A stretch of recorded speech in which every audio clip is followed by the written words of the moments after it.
Welcome to October 2020. Alrighty, I'm just keeping it simple this month. Oh, nice. I like to see those. I'll share more later. Oh, God, this sounds like a good month. Or just a necessary month. Okay. Plenty of cards have come out for us. Here's what I'm excited about. These came at the top, right? We have Temperance, the Star, and the King of Cups. We need to heal desperately, and I feel like that opportunity is here, but we'll dive deeper into that. I'm going to look at these other cards first. Nine of Pentacles, Death in reverse, Four of Pentacles in reverse, Two of Pentacles in reverse, the World in reverse, Ten of Pentacles, and the Eight of Wands. Okay. Well, you know.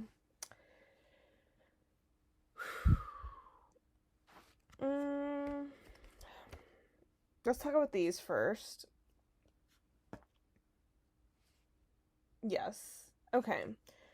So, I feel like part of the reason we need this healing is because things have been a little traumatic lately. They just have. The World in reverse. I have a lot to say about this card. And Death in reverse. Okay.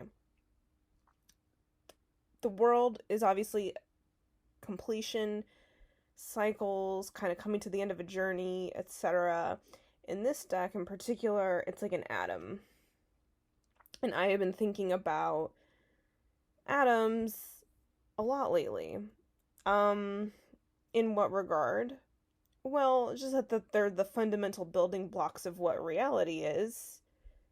And yet really it's just energy that's kind of like vibrating at different levels. There's very little that's actually like a concrete physical thing. Most of it is just sort of different iterations of electrons spinning over neutrons and protons, etc., right? Which is interesting to me because if you think about the way that electrons orbit around, a nucleus, it's very similar to the way planets orbit around a sun. So it's like the micro level and the macro level are like look very similar. And what do I make of that? I don't know per se, but like I think what I am trying to arrive at is this notion of the deep interconnectedness of everything on levels that we just, I think as humans, can't completely wrap our minds around. And, yeah. And then, oh God, what was I gonna say? So, like, atoms. I was watching this Disneyland, PSA type thing from the 1950s where it was like Walt Disney was talking about how great atom power was or atomic power was and how we could use that and harness that to put in food and stuff. And I'm like, no, that's like basically the Disneyland PSA was trying to say that like radioactive energy was going to be the future. And it's like, I don't know about that for sure, right? Why am I going off on this, Gemini? Good question. Well, with Death here in reverse too, I feel like this is a lot about a completion and an end, and kind of like, I don't want to say that it's the end of the world, but it certainly has felt like it's the end of the world, right? And it's been the end of the world in as we knew it, like the REM song. It's the end of the world as we know it, and I feel fine. But I don't know that we're feeling fine. I think that we're feeling a little overwhelmed. And I went off on the world and atoms and stuff. I just wanted to say that, like, with great power comes great responsibility. And also that I think that there's just this overwhelm part of it, right? So there's, like, this the incomprehensibleness of the nature of what has just transpired and what is going to happen and how to grapple with all of it, how to kind of like make peace with death and how to make peace with the end of cycles. I think we're really being challenged in this regard. So I'll stop there, but I think if you can take anything away from that little kind of mini rant of mine, I think it's to be gentle with yourself in that everything is deeply interconnected in ways that are beyond our comprehension. And so even if there is just a feeling of pure chaos or a feeling of loss or a feeling of grief, there might be some underlying rhythm or poetry or kind of order to that chaos that might not ever make sense to you, but it like is still true. And I think that's where faith comes from, right? Like that having faith that there is some kind of like rhyme and reason. I think as humans we really crave that, especially when we are dealing with like maybe an actual death or just a big change that has like shattered our worlds as we knew them and kind of caused us to reconsider our perception of reality, or at least to be humble and make peace with the fact that as humans we will never really be able to know the true nature of reality, because it's a mystery or it's just beyond us, right? I got this Two of Pentacles in reverse, which to me is the imbalance, right? This is imbalance between mind and heart, in my opinion. And also I'm attracted to the fact that like essentially it's an infinity sign that it's offering us, although it looks like an 8. This here is in reverse. I think though, and we got this 4 of Pentacles in reverse. I'll get to that. 2 of Pentacles in reverse. I think with all this big energy of these huge shifts and changes that have kind of like overwhelmed us, perhaps we're overwhelmed. And I think I don't even know in this instance that it's like your mind is dominating your heart or that like, but I just feel like maybe you're just so like, maybe your heart was broken. Maybe this was a breakup. I'm not telling you what this was. But whatever it was, I think it's like it just kind of crushed a little bit your sense of identity and groundedness, especially with the Pentacles being about the physical material world and this being out of balance, mind and heart being out of balance, not kind of like feeling grounded within yourself. And so I think that's natural and okay to feel like wobbly and like unsure about things,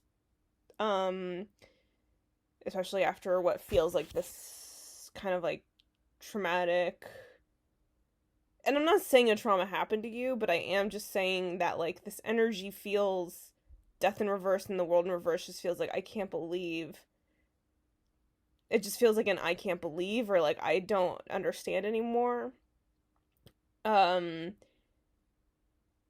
Or like I was talking about that Disneyland PSA, it's like that's actually maybe a good thing, right? Because in the Disneyland I'll link to it below in case you care, but like, you know, they're talking about like this like really big powerful energy and talking about it like they know what its limitations are or what it's capable of when it's like the 1950s and they have no idea. And so I feel like that what I'm trying to express is that there is a wisdom in the not knowing. There's a wisdom in this imbalance in a weird way. It's like kind of like we don't like to be ungrounded. We don't like to feel like unsure of ourselves. But I think that like maybe that is a realistic energy. Maybe that is kind of there's like a wisdom in our uncertainty. There's a wisdom in being imbalanced because there's an honesty there too, right? There's like kind of, I think that a lot of this feels like an acknowledgement of our limitations of what we can know.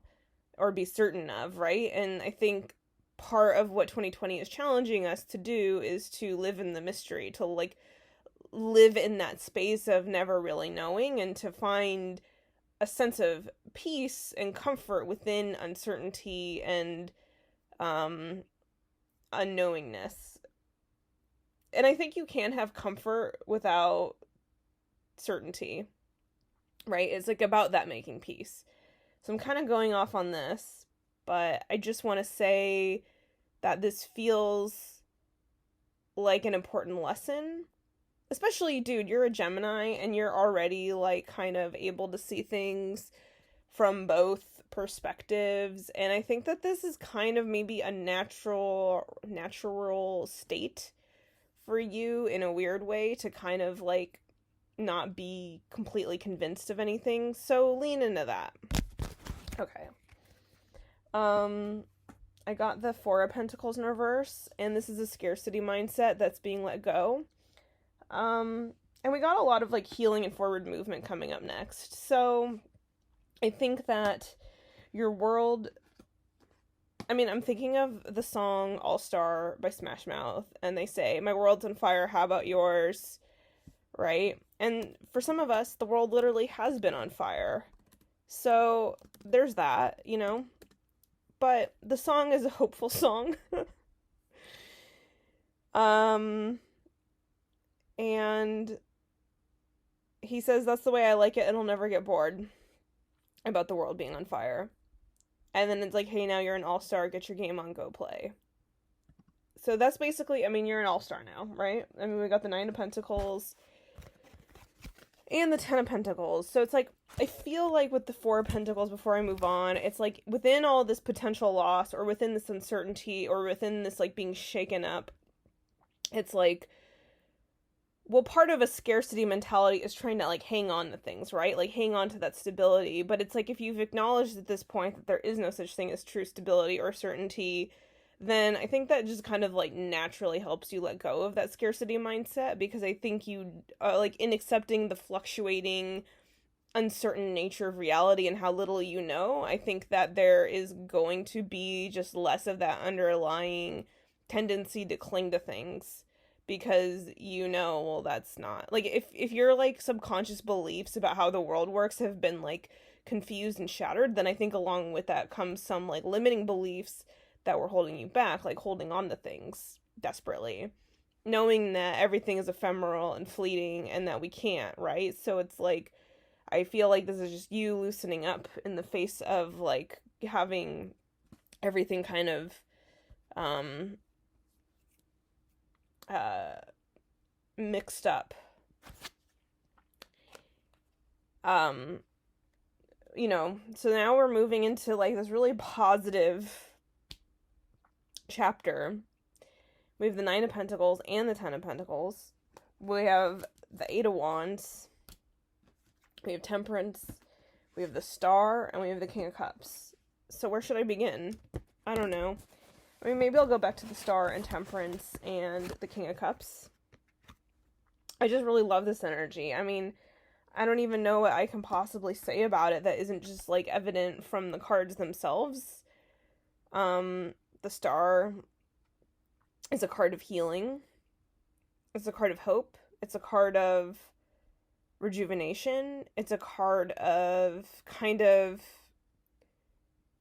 it's not rebirth, but I feel like it's sort of the dawn after the dark, right? Like there's like, it's always darkest before the dawn, and I feel like the Star is kind of that dawn in a weird way, even though it's a star. It's just like things are gonna be okay. It's like things haven't been okay and things don't make sense, but there is a light at the end of the tunnel. Or like I was saying earlier about what we can't know, there is this deep interconnectedness of all things, and so there might be rhyme and reason, order in the chaos, some kind of peace. I think this is you still finding that peace.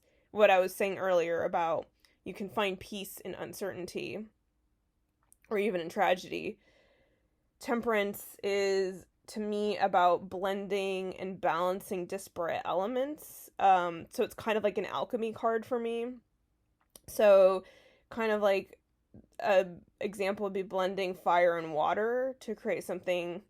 And also I was thinking about how like somewhat recently that like the elements add up to what, like, so fire and water equals air, right? Steam becomes air.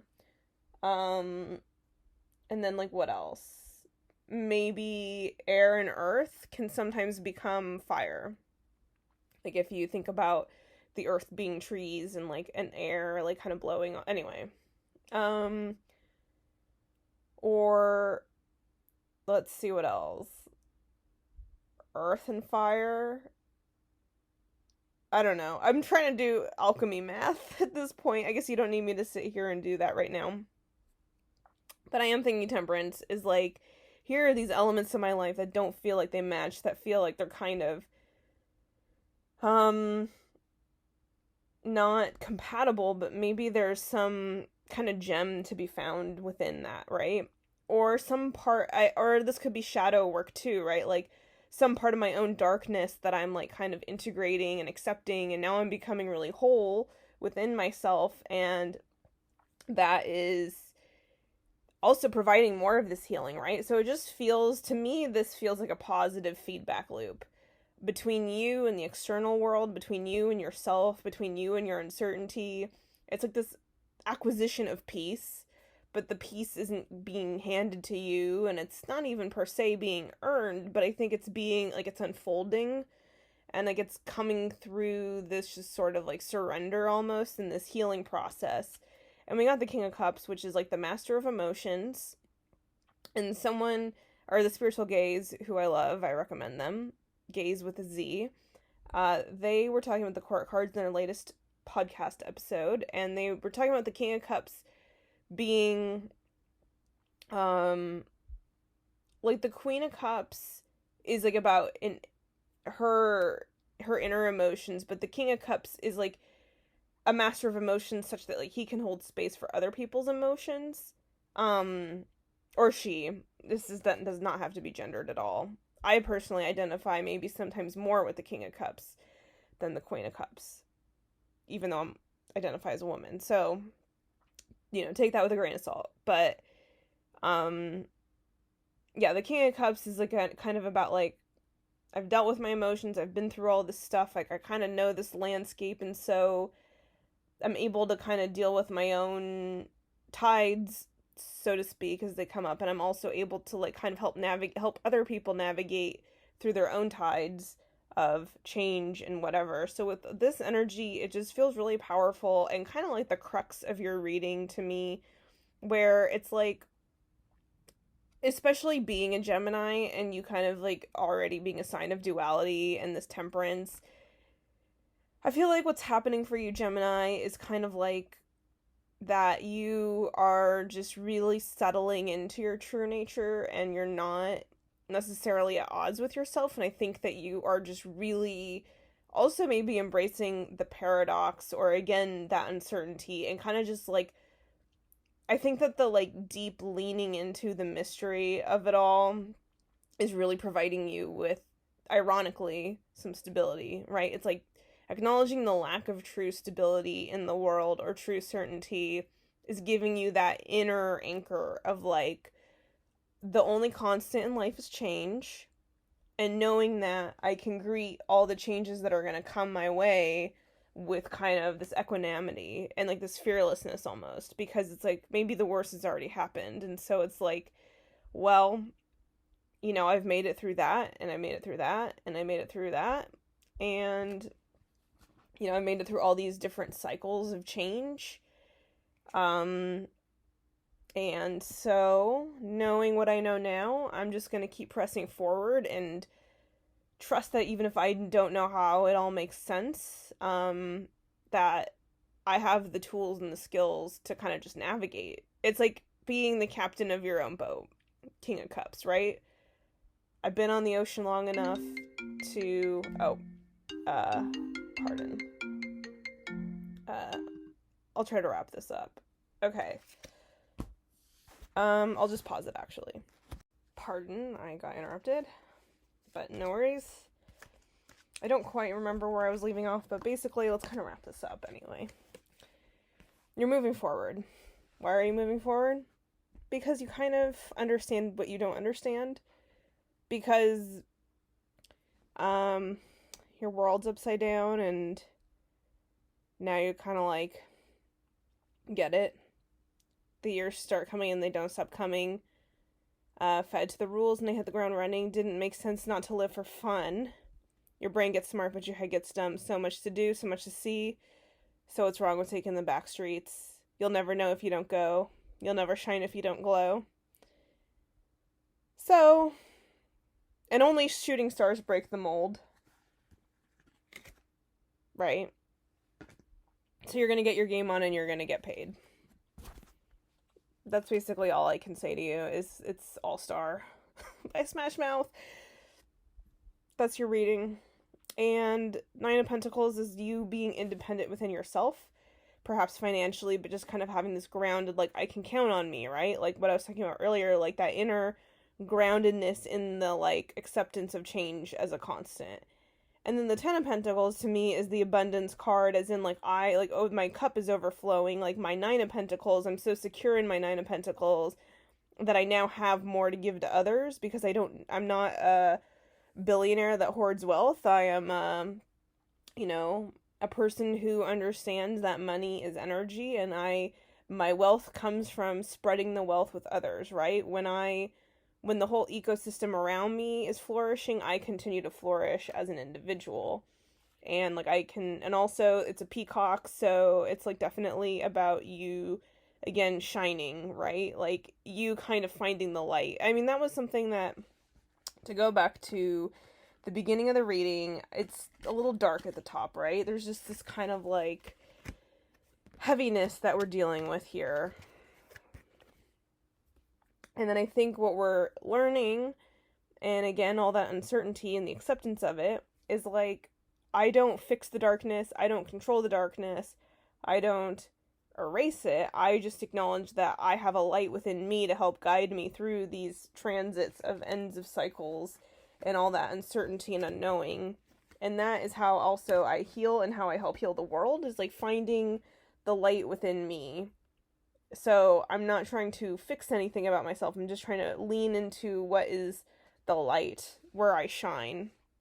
And yeah, so I feel like this month overall is kind of you essentially healing from trauma, and maybe the trauma is really old trauma, maybe it's more recent, I don't know, but I feel like within the healing from the trauma, you kind of, like, find this level of acceptance. Like, you get to the last stage of grief, which is acceptance. And in acceptance, an acceptance of the not knowing, acceptance of the mystery of life, acceptance of kind of that overwhelm. There's a lot of deep healing, a lot of, like, inner balance that becomes kind of an outer balance. And, like, a letting go of just old beliefs that weren't serving you, and being able to be there for others. Yeah. And kind of finding some abundance in the process. Not that life is all about material stuff, but it might be that way. I mean, not life is not about material stuff, but there might be material gains to be found within all this transformational energy. So that's my reading for you, Gemini. I love you, and I will see you again in November. Bye.